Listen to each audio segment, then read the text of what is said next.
تاسو اورئ د خپل قربا سید عادل سره دلبر د ننګیالو خپرونه. چې بیتا چاته ټیټ نشي ننګیالې زما ژوندون کا، چې بیتا چاته ټیټ نشي ننګیالې زما ژوندون کا، زړه زما د مسلمان وي تفکر مې د پښتون کا. او خدای زیات کړی یو په لسه، خدای زیات کړی یو په لسه د پښتو د لیلا حسن، بیا زما مینه هم زیاته یو په لسه تر مجنون کا.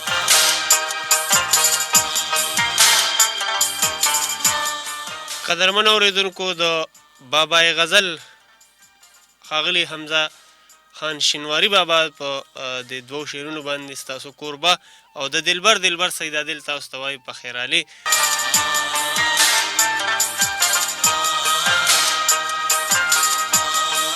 ګران اوریدونکو، په تیر کال کې چې کومه مینه تاسو د خپرونې له ورکړه، د هغې دپاره موږ ستاسو ډېره شکریه ادا کوو، ډېره زیاته مننه مو کوو. ګران اوریدونکو، موږ ستاسو مینې ته کتل او ستاسو دپاره مو وخت په وخت داسې شاعران ادیبان د خیبر پښتونخوا د ګوټ نه راوبلل او تاسو سره مو مخامخ کړل. یوازې د خیبر پښتونخوا نه بلکې د ټولې نړۍ د ګوټ نه به ورته په دې ووایم چې تاسو دپاره موږ د کابل د افغانستان د خاورې نه طاهر ځلاند صاحب او د هغه سره بل ملګری شیرزمان صاحب او دغه شان د دوبۍ د خاورې نه چې څوک د پښتو او خپلې ژبې خپل ادب او خپل کلتور خدمت کوي په پردی خاوره باندې، لکه لیاقت تصور صاحب او خالد خان نصرت صاحب، دا هم موږ ستاسو دپاره راوبلل او د هغوی د ژوند او فن په اړه باندې تاسو سره هغوی خپلې خبرې اترې وکړې. د خپلې ځلې د سترو ادیبانو شاعرانو نه علاوه موږ ستاسو دپاره ستاسو د مینې دپاره محمد ګل منصور صاحب، عثمان علي عثمان صاحب، خالد خان نصرت صاحب، عباسین یوسفزی صاحب، اسرار اتل صاحب، اقبال شاکر صاحب، ناصر امین صاحب او دا نن چې ستاسو مخې ته کوم شخصیت ناست دی، نو دا هم ستاسو د مینې او د محبت او د خلوص یو کمال دی. ځکه تاسو به بیا غوښتنه کوله چې یو ځل بیا زمونږ ګران او خوږ شاعر د ملکنډ د سیمې ښاغلی اقبال جان صاحب راوبلئ. نو دا دی په دې یخه یخنۍ کې د ملکنډ د سر نه په دې نیمه شپه کې راغلی دی او نن به ترې تاسو نوې شاعري اورئ او هیله لرم چې ستاسو به ډېر زیات دا خپرونه او اقبال جان صاحب به ستاسو ډېر زیات لکه د نور کله په شان نن هم خوښ شي. ګران اوریدونکو، تاسو د خپرونې سره د مینې یو غټ ثبوت دا دی چې ستاسو دې خپرونې ته په دې کال کې یعنې 4 ایوارډونه تاسو ورکړل. دا زما دپاره ډېره د اعزاز خبره ده او د ریډیو دلبر ثوابی FM 94 دپاره هم ډېره د فخر خبره ده چې په دومره اعلی تعلیم یافتو یعنې ګلونو ملګرو کې تاسو خپل سید عادل 4 ایوارډونه ورکړل چې تفصیلي په دې ډول دی چې سویټ تنظیم د هیواد ادبي تړون په مرسته باندې او دویم پوسټ ګریجویټ کالج ګوهاټي یعنې ثوابی او د هغې سره سکاوټ بوایز اوپن ګروپ مرغوز او 4م ثوابي یونیورسټي یعنې ثوابی پوهنتون د ټولو تنظیمونو ډېره زیاته مننه کوم او ټولو مینوالو ته یو ځل بیا د ډېره مبارکي ورکوم.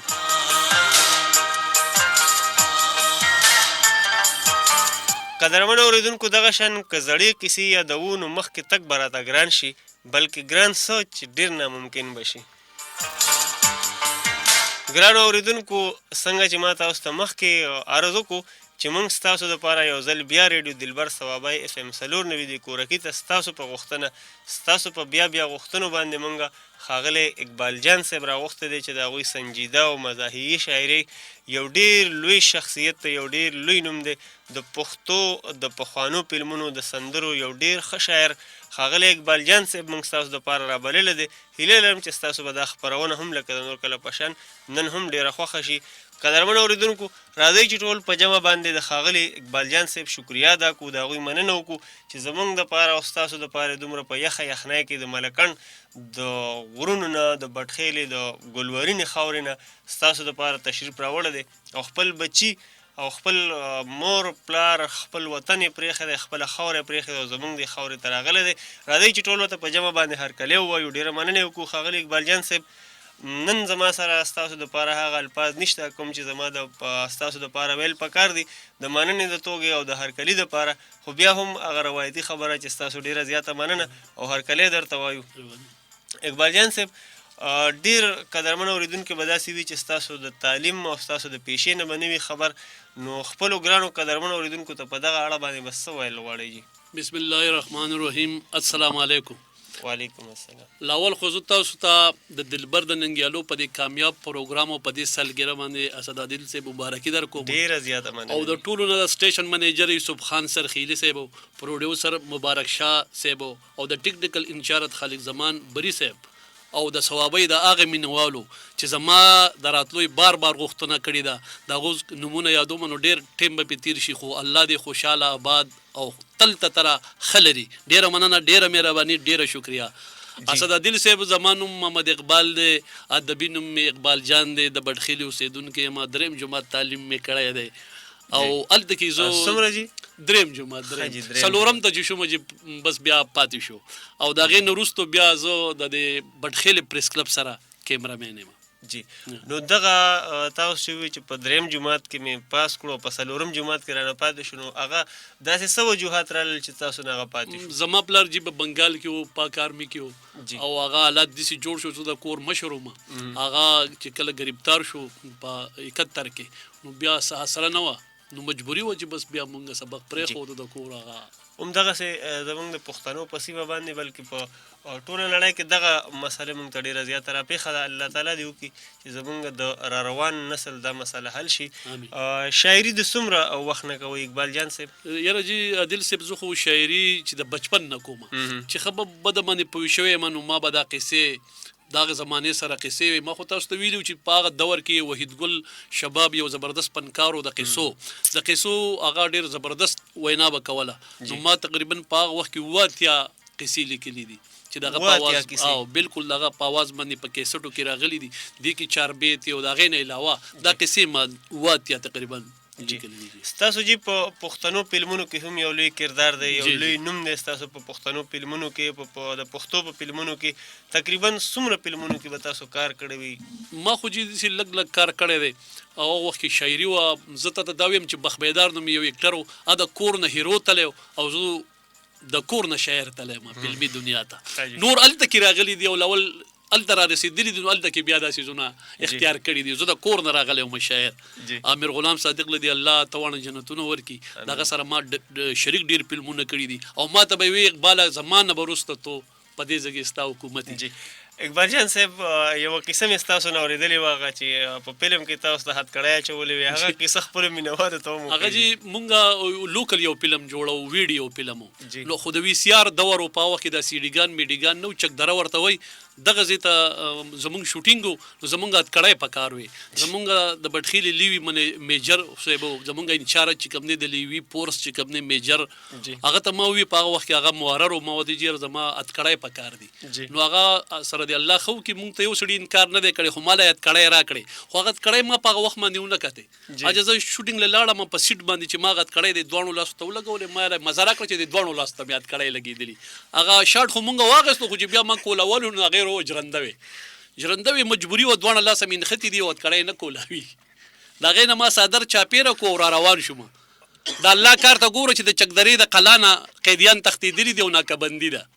چې زه په ټانګه کې ناست وم چې راکوزه یې کړم، زما مخې ته هتکړۍ لګېدلي وي، د مخې سره خو هغه خوشحاله شو چې قیدي م دا دې ونیو. خو ما ورته ویل وروره دا خو موږ یو فلم جوړو، هغو ته ما خبره چېرته منله. خو د هغه ځای یو ډېر بهترین سړی دی، اوس بیمار دی، الله دې ولې صحت ورکړي. زما نه نوم یار شو، د سیسده ورته د سیسدې خان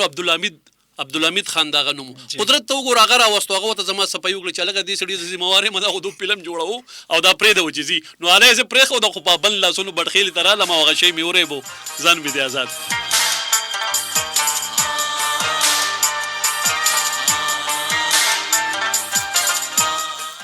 قدرمن اوریدونکو، د ښاغلي اقبال جان صاحب یو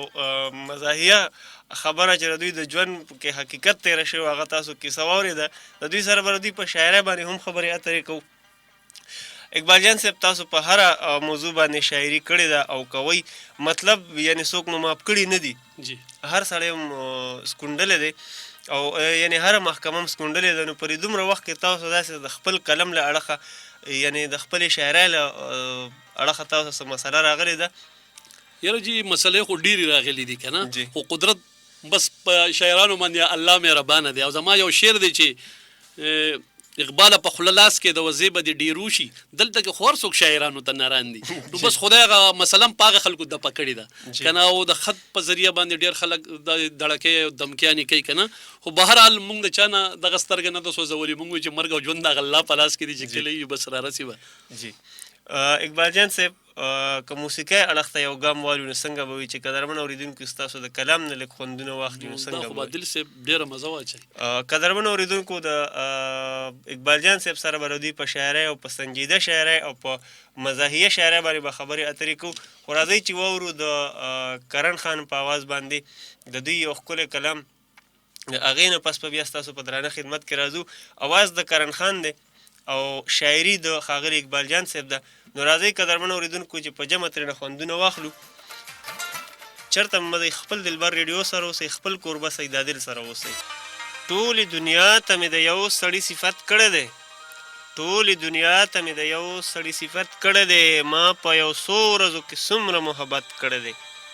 زه د دې ښار د نفرتونو د بوتانو دشمن، زه د دې ښار د نفرتونو د بوتانو دشمن، ما په دې ښار کې د مینو امامت کړی دی. د دې کوڅو نه صبرېده زما له وسه نه ده، د دې کوڅو نه صبرېده زما له وسه نه ده، ګنې یارانو راته هر وخت نصیحت کړی دی. ما د هر ګوټ سره د یار د سترګو ذکر کړی، ما د هر ګوټ سره د یار د سترګو ذکر کړی، ما د شرابو په نشه کې عبادت کړی دی. هغه چې زه یې د ښایست په صفت نه مړېږم، هغه چې زه یې د ښایست په صفت نه مړېږم، هغه سړي زما په هر ځای کې غیبت کړی دی. زما رقیب د محبت په معنی څه پوهېږي، زما رقیب د محبت په معنی څه پوهېږي، هغه خو ژوند هم په یو لوی منافقت کړی دی. ستا د یادونو د سپرلي ګلونه نه هېروي، ستا د یادونو د سپرلي ګلونه نه هېروي، ګنې نو ما خپلو زخمونو ته منت کړی دی. د ملازو د ملامتو یې ساتلی یمه، د ملازو د ملامتو یې ساتلی یمه، زما احساس زما په هر ځای کې عزت کړی دی. د ډېرو ښکلو د ښایست ثنا دې وي صابره، د ډېرو ښکلو د ښایست ثنا دې وي صابره، خو په غزل کې دې د یو سړي صفت کړی دی. ما په یو څو ورځو کې څومره محبت کړی دی، ټولې دنیا ته مې د یو سړي صفت کړی دی. قدرمن اورېدونکو، غزلو د ښاغلي صاحب شاه صابر صاحب او زه یم ستاسو کوربه سید عادل او خپرونه د دلبر د ننګیالو او غږ دی د ریډیو دلبر ثوابای اف ام 94.9 خپرنې غږ. قدرمن اورېدونکو، زموږ سره د ریډیو دلبر ثوابای اف ام 94.9 په دې کورکي کې ښاغلی اقبال جان صاحب میلمه دی. که د دوی نه تاسو د دوی د ژوند او فن په اړه باندې یا د دوی نه څه د نظم یا د غزل غوښتنه کوئ، نو زموږ سره تاسو د ګرځنده په لار باندې نیغ په نیغه راتلی شئ او خپل اقبال جان سره خبرې اترې کولی شئ. د هغې دپاره زموږ د ګرځنده شمېره زه تاسو در یادوم چې 03-11-02-21 یعنې 0311-022-1794. اقبال جان صاحب، ډېر قدرمن اورېدونکي به ستاسو د نوي کلام په تمه وي، نو څنګه مو خوښه ده؟ انشاءالله زه به ورته نوي کلامونه ویم. عدلي صاحب وایي د سواد مڼې د دیر غوزان خواږه دي،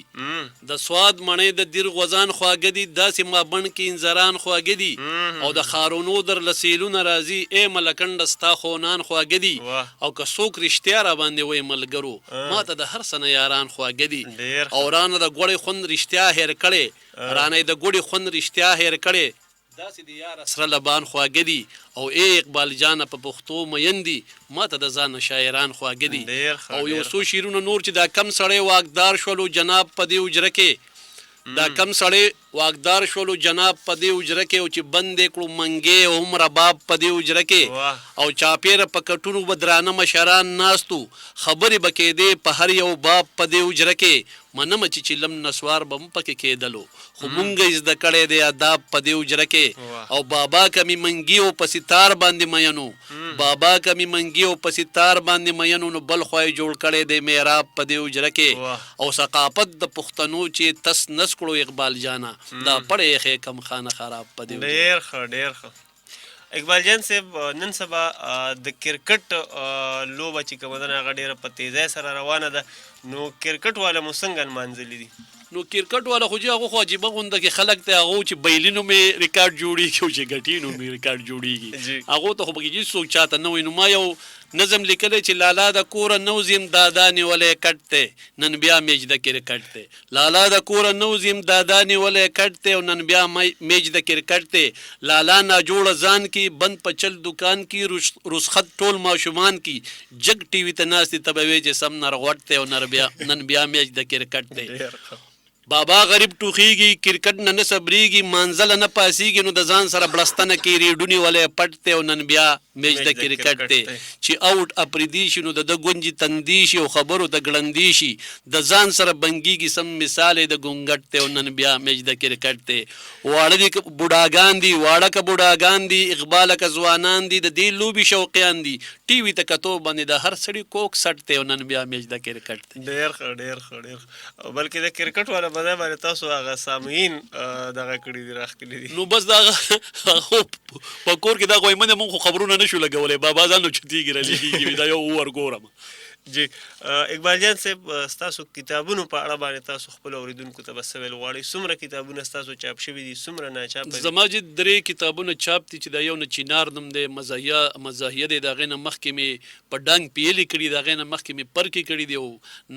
نا چاپ شوي خو پس کې حساب نه دی کنه چې کله چاپ شي ان شاء الله نو بیا به وایو د دې سره جی تاسو نثر لیکلی دی کنه نثر جی زما ډرامې دي زما خیال دا دی چې زما قصې داغه ما یو تقریبا ډیر غټ کتاب شروع کړی ما تقریبا 2.5 نه زیات ډرامې لیکلي دي او داغه په خپل باندې کیمرامینیم کړی داغه په خپل ډایرکشن هم کړی پاره کې د فلمي حساب دی دا ټول زره غونډو مو داغه نه یو بهترین څو کتابونه چاپ کړي او دغه ډرامې په سنټر پی ټي وي سنټرو باندې په پی ټي وي سنټرو باندې خو زمانه دي ما هم د عام کړي دي په دې سیډ باندې جوړ شوی دي مزاحیه ډرامې ما کړي دي کنه لکه ما وس یو ډرامه کړی و دا چنګړمالا ډیر زبردست بیا پسې جوړ کړي گاوند د خوشو تشو اوس می جنگ ببره کورنۍ لیکلي دا ان شاء الله په دې باندې کار روان دي دا د کورونو قصې دي ان شاء الله عادل صاحب کتاو سره کوم چې پښتنو کورونو کې کورونو کې روزمره کوم ژوندۍ دی او په کم شي باندې غوېمې دي رور د رور سره په جګړه دی خور د خور سره په جګړه دی خواخې د انګور سره او انګور د خواخې سره جی تاسو د جګړو خبره وکړه نو دې کې ماته جی تاسو یو نظم تاسو په تیر خبرونه کې مونږ ته ویلو د چنګړیان چنګړیان نه جی ګوجران دا خو جی زمونږ یو ملګری او نظر مامات نومو او ډیر بهترین سړی او بګجرو کې زمونږ ډیر ښه ملګری دي هغه ماته وی اقبال ته مونږ چې د ګجرو یو خوګه غونډه کې سندره خو جوړه نو ما وته یاره جی ګجرو مال سره راځي نو ماته دا وی چې یاره په اخر کې پکې هي وایا پښتو وایا او هي پکې وایا نو بس دا پښتو سندره شو نو ما یو سندره هغه ولیکل چې پسرو ګمبورو د تورو زلپو جاله په سر د زرین شاله په زنه د خالونه پسرو ګمبورو د تورو زلپو جاله په سر د زرین شاله په زنه د خالونه پلو یلار کې د پرتاله ته میرے گلل تلیواله تیرے دادا کا کیا مجاله بیزای لاس اچول مینه کې وباله په سر د زرین شاله په زنه د خالونه دون غرور مکو کوړي ز پته کوړي مته کوړي مخت د ورجو د چنګوړي د کشمالو کټوي د پورته په دیواله نو په سر د زرین شاله په زنه د خالونه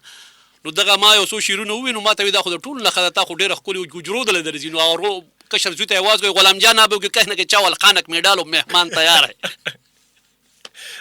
دا غیر وروسته ما بیا د ګجرو ډیرې سندرې ولیکلې او هغه بیا ویلې نو هغه وفات شوی دی الله دې وبخښي ډیر بهترین سړی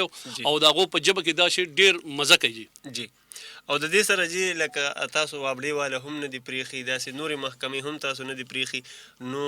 استاذ ته مو په کم نظر کتلی دي نو بس استاذ خو د ټولو نه غټ سړی خور دی خو بهرحال زه به دغه را یادومه او نو تاسو ته به ویم په دې کتاب کې مې د کاغذ باندې ما ځان ته لیکلي وو چې زه به انشاءالله د خو د هغې نه مخکې به درته زه د خیرات یو ویم چې زمونږ کلي کې خیراتو ته را نغلې لوی واړه ورلراماتو ته را نغلې د مستان پکې جګړه په پوټي و درېزې سر یې پکې ماتو ته را نغلې دا زمونږ د کلي منبر دی لاس وینځل به دې په نیر کو نو ورتلې به عجیبه غونته حالاتو ته را نغلې مالداران به په اوجره کې کېناستلو مالداران به په اوجره کې کېناستلو د غریبو زی جماعتو ته را نغلې او د دیدار پکې د اګمار د ماما زوی او ټول دالان و تعمیراتو ته را نغلې دا زمونږ د پم ټوللي صدر دی جی او اقبال جان اقبال جان بټخیلوال خو پکې ټول یو سیلای پکې د سواتو ته را نغلې جی د فام څه مطلب دی جی؟ پام ادبي جرګه ده زمونږه. جی دا پام پښتانه ادبي ملګري جی بډخیله دا زمونږ یو ټولنه ده او د نوم دی. او تاسو په کیسه جی په دغه صدر سرپرستی اعلی زه سرپرستی اعلی یم جی مکمل پته تاسو او جی خدای شته که ما ته پته مو چې په کیسه ما خو سوچ مې کوم چې سرپرستی اعلی به یم. ما ته وی چې تصدر شنیار ما دغه صدارت ته زوسګار نه یم. بیا یو جنرال سیکریټری چې کوم دینو زمونږ زاري سبزی نومې دی هغه او د ما په خل چې د دیدارم صدر دی. او تاسو غونډې لکه زمونږ د ټولنو په شان میاشتنۍ دي که 15 مونږ میاشت کې راغونډېږو جی او غټې غټې مشاعرې کوو د کتاب مخکتنې کوو او ډېر د پام ډېر غټ نوم دی په بډخیله کې ډېر غټ غټ پروګرام. تاسو لایبرری هم جوړه کړې ده؟ بالکل زمونږ لایبرری چې هغه د ملګری دی ملګری هغه لایبرری جوړه کړې ده او مونږ د ډېر پخوانه چې کم دی نو دا پام تنظیم دی او هغې کې کار د پښتو دپاره کوو جي نو. او مطلب هم دا و چې پښتانه په دې ملک کې امن او بس پښتانه مینه یو بس مینه خوري او د دې خلکو په خوله باندې خنداګانې راشي بس دغه ارزو ده او دغه جی. د دې سره جی تاسو وختي د پښتو د فلمونو خبره وکړه چې تاسو په پښتو فلمونو کې ډېر غټ کار کړی دی او ډېر غټ نوم دی پکې ستاسو. نو په اوسني فلمونو کې او په پخواني فلمونو کې تاسو څه فرق په نظر راځي؟ یاره د ځمکې او د اسمان ډېر غټ فرق پکې دی جی. دا کم چې اوس شروع دی که نه دا خو نه د پښتو کلچر دی او نه د پښتو دا خو د پښتو هیروګان نه دي. زه ته دا یم چې بدر صاحب هیرو نو هغه ته د پښتو هیرو ویلی شو. دا اوس چې کومه کاته کېږي نو دا پښتانه کوي. دا کوم لباس چې په دې ډرامو کې راځي په دې فلم کې راځي نو دا د پښتنو دی. تا په یو ملک کې لیدلی دی په پېښور کې لیدلی دی هغه زموږ د ټول نه غټ انټرنیشنل ښار دی که نه پېښور سرښار دی زموږ په هغې کې داسې پیشن لیدلی دی کوم چې په دې پښتو فلمونو کې راځي. نو مخکې چې کوم دی هغه درنې چولی به وي هغه اوږی به وي هغه شپېلی به وي هغه به رباب و نو هغه د هغې بل خوند و هغه ګودر و هغه منګې و هغه غټې غټې حجرې وې. اوس هغه څه دي؟ اوس وایي پتاسه یم پتاسه او هغه شیرونه داسې شیرونه نه دي. مخکې به هغه هلک وي ما ته په سپینه خوله خندل مه کوه جینۍ به وي مړ به مې کې زما جانان هغه ما ته په سپینه خوله خندل مه کوه د سپوږمۍ خو اوس هغه هلک یو څه وایي په شیرونو کې هغه جینۍ بل څه ګوره زه به ستا صفت کوم چې به ستا داسې سترګې دي زه د تا منې مین یم. هغه په خپله هغه جینۍ وایي زما داسې غټې غټې سترګې دي او داسې مې زلفې دي نو دا خو نه شوه که نه. هله خوند کوي چې خلک دې صفت کوي چې په خپله یې کوي بیا دې صفت سه نو بالکل زینا دعوت دی جی. دا جی اقبال جان صاحب تاسو ته به د استاد ویلي نو ما په خیال کې تاسو د خپل استاد نه ډېر یارېږئ. نه هغه رانه چېرته ورک شوی دی استاد خو زه په خدای یقین کوم زموږ داسې استاد و چې باډوانۍ استاد و زموږ چې اوس موږ کوڅه کې موږ له مخې له راشي نو زه وایم چې به هغه سړی اوس خو استادان خبره مې جوړوي استاد په دې چړه راویسته او استاد دا نمونه کیلونه شروع دي. جی تاسو استاد وګورئ جی او موږ به قدرمن اورېدونکو ته سردار یوسفزي په اواز باندې ستاسو یو کلام وړاندې کړو جی. قدرمن اورېدونکو دې دمه کې چې تاسو کوم کلام اورئ د سردار یوسفزي په اواز باندې دا هم د ښاغلي اقبال جان صاحب کلام دی. تاسو ترې نه خوندونه او مزې والئ او موږ به ورته وړه شاندمه والو د هغې نه پس به بیا ستاسو په درانه خدمت کې راځو. ځان ځان له ګرځم شیرایا د رشتې مړې اختر کې ځان ځان له ګرځم شیرایا د رشتې مړې اختر کې هغه بیل وختو چې نکریزې به مې وړې اختر کې څوک په رنجو څوک په نکریزو باندې ځان کړي سینګار څوک په رنجو څوک په نکریزو باندې ځان کړي سینګار خدای خبر ولې خو زما شي سترګې سترې اختر کې او په دې اختر کې مې یار بلا وعدې کړې بلا وعدې کړې خو په دې اختر کې مې یار بلا وعدې کړې خو څوک شته چې ورشي ورته یاد کړي وعدې اختر کې یوه د پلار قبر لذي بله د رور قبر له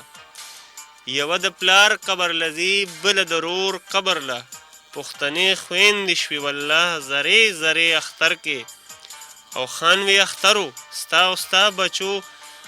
خانوي اخترو ستا او ستا د بچو څه حالاتو خانوي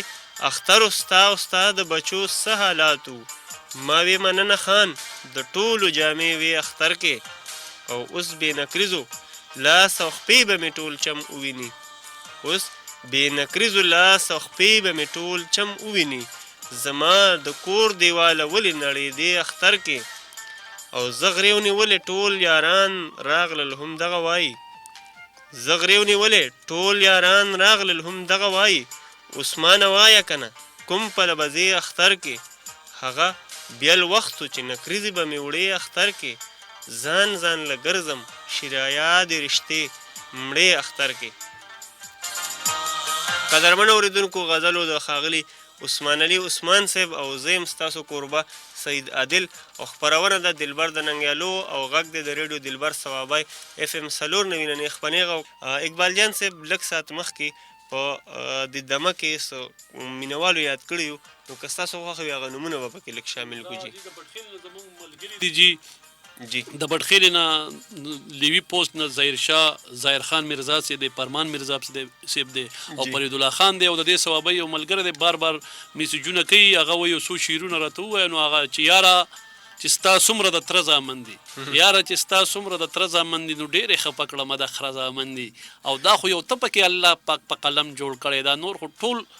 کاغه واګه دي د سپیره زامن دي. او ما اقبال جان به د بټخیل نه یو ځلو باسي بلتون غونډ کړي را پسې په نغاره زامن دي. ډېر ښه ډېر ښه. او عادل صاحب تا د استاد ووینو وایي چې په ټولو نوکرانو کې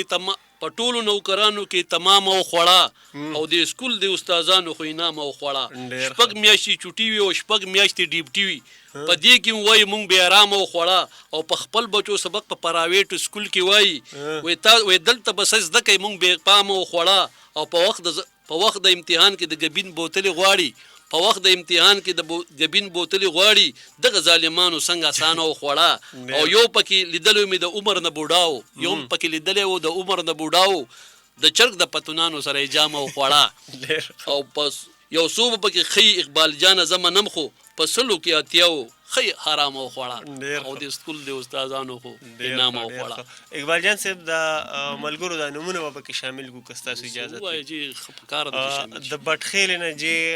باسط ګلالی او حسن او د کوزي مانیری د توسخانو چمنه اصاله زیب یاد کړي یو ډیره زیاته مننه. ورسره چې د کوزي مانیری د لختي چمنه سنان عادل، عایشه عادل، سجاول خان او ماها خان، او ورسره د دغه لختي چمنه وحید و مواد و شیریار سید قیوم کاکاجي، پلک شیر کاکاجي او اشفاق و پرویز او افریدی کاکا وی میلمه ته هرکلی او سلامونه ډیره زیاته مننه. ورسره چې د دک چمنه لختي چمنه حامد، کرن، یوسف، عاشق او طارق رور یاد کړي، فضل امین د زیدین او شاکر الله شاکر صاحب د مردان نه، او ماجد علي د سلانه، اسلام ګل د هریان کلینه، ارشد رور د پیښور نه، عمران د انبار کلینه، او مراد د کرنل شیر کلینه، اماد د یاروسین نه، خانزیب د شو سره ډیرای نه، فضل قدیم لالا او شاهد رور د زیدین یاد کړي، شیر لالا، تیمور افسر، ابوذر، کوزي مانیری، ډاګای چمنه، او د کرم خیلو محلې نه د کرم پټرول پمپ نه نیاز خان، واحد خان، پیاز خان، او وایي چې ام هاني او امن خان هم را سره ناست دي. ستاسو پروګرام اورو، ډېره زیاته مزه ترې اخلو، ډېر خوندونه ترې اخلو. همدغه پم نجیب فیض علي، شینو مستري او شیر حیدر امیر صاحب، عدنان زاده، عبدالله، سهیل، وحید، رخسار، ارشاد، او د کرم خیلو محلې نه جي استراج خان، امیر خان، مقرب خان، حارث او ابوذر، ذاکر یوسفزي، علم نور مبلغ، فضل رب امیر، ثناء الله ټیلر د کلابټ نه، شینا باچا، مراد یوسفزي، اختر شیراز، عاقل باچا او ارشد سهیل وکیل، او شیر رحمان عابد صاحب د مرغوز نه تاسو ته سلامونه را لېږلي دي. ډاکټر افشین انور بیبي د شیرګړ نه، هینا بیبي د زیدې نه، عاصم آفتاب رور د مردان نه، نظیر یوسفزي صاحب د رستم نه، یار محمد بونیری صاحب د بونیر نه، احمد رور د پیښور نه، او د کرم خیلو کوزي مانیری، احمد علي، میاولی، جلال شاه، جنید شاه، او د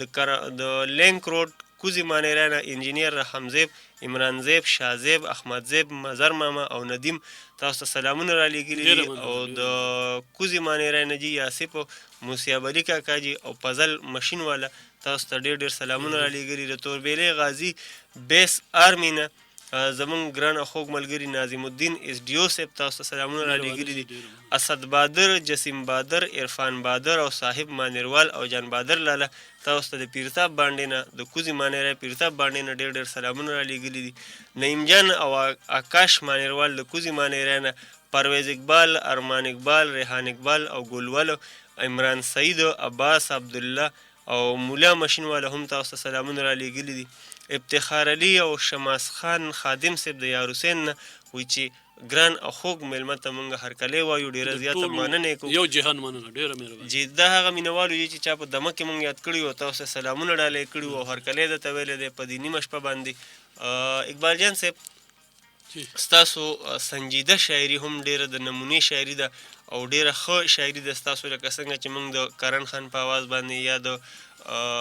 سردار یوسفزي صاحب په آواز باندې یا نورې موږ سره کوم په کنشټ کې پرتې دي هغه به قدرمنو اورېدونکو ته اورو، هغه هم ډېرې د اعلی فایې دي او ډېرې ښه شاعري تاسو کړې ده. نو دې سره ستاسو چې د مزاحیه شاعري ته څنګه خیال راغی؟ ما جی په سټارټ کې مزاحیه لیکلې، په فلمي لینډ کې ما مزاحیه شعرونه ډېر لیکلي دي، سندرې او په لیاقت میجر باندې پکچرې شوي دي، خلکو به خوښولې. خلک ذهني بیمار دی، دا څه حالات جوړ شوی دی که نه. نو سړی چې څه خوشحاله شي، موږ خو درته مخکې ویلي چې موږ د دې خلکو په خوله باندې خنداګانې لیدل غواړو، بس چې پښتانه خوشحاله په اتفاق، بس دا زموږ خوشحالي ده. نو زه به درته یو څو شعرونه ویم چې خوب مې لیدلو چې په یخ کې پروت دی. اسد عادل صاحب چې خوب مې لیدلو چې په یخ کې پروت دی، یو د زکات منبر دوزخ کې پروت دی. خوب مې لیدلو چې په یخ کې پروت دی، یو د زکات منبر دوزخ کې پروت دی، او دی ورته لوی لوی چغې وهي او تور لړم ورته په مخ کې پروت دی. او بیا مې دا مشر صاحب تپوس وکړل، وی هغه خو ښه لاندې برزخ کې پروت دی. او دو دوزخیانو ته نغمې غږوي، یو زوړ رباب ورته په ترخ کې پروت دی. او یې اقبال جان روزانه چیچی، یو گنجې مار ورته بالغ کې پروت دی. ډېر ښه، ډېر ښه. او بیا یو څو شعرونه چې د سبزۍ نرخونه حد نه بهر شو، د سبزۍ نرخونه حد نه بهر شو، نن په 200 روپۍ سیر ټماټر شو، او په غولو څخه ګوپي په 100 روپۍ شو، اغوستون کې په زړه باندې پرهر شو. او د وړو بالغ په 1000 روپۍ خرڅېږي، زړه به یې وچوي که کاڼه خلک خبر شو. د پیټرول او د ډیزلو به سوای، د موټرو مالکان محتاج د خر شو. او تبدیلی وی نور څنګه اقبال جانا، تبدیلی وی نور څنګه اقبال جانا، غریبان په کاغذونو خوراک سر شو. ډېر ښه، ډېر ښه.